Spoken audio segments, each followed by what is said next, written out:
tonight is on work ethic. So first I want to talk about yourself and then your staff. So for yourself, you have to set the example. And everyone who's tried to build a practice knows it takes work. And so if it feels like you're not getting anywhere, maybe you're not working hard enough.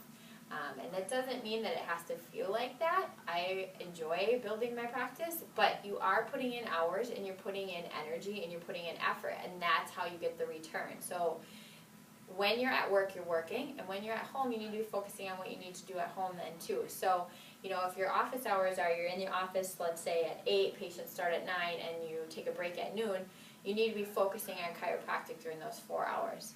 Yes, there may be some email answering, maybe you post on your Facebook once or twice, but off of it, and the rest of it's chiropractic time, chiropractic uptime with patients, any notes that you have to do, always focused on what needs to happen in order to have the practice that I dream of. Because the practice that you dream of doesn't mean that you sit on Facebook for 3 hours.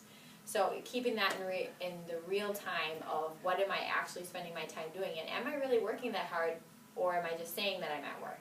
So that's the first thing. Same thing with your staff. Your staff needs to be on your mission, and so they should be driven to work while they're working because they're part of your mission.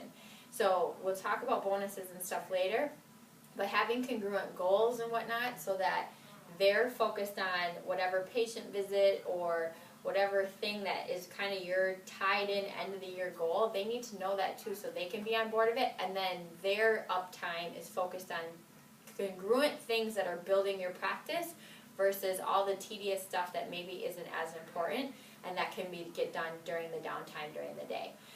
So we can talk more about how to actually determine what's up and downtime if that's an issue, but for the most part, things that are enabling you to see patients during patient hours, and then during the 30 minutes or an hour you have where you're off and not during your uptime, that's when you're doing the notes and getting all the other stuff complete so that you can see the next wave of patients during your next shift.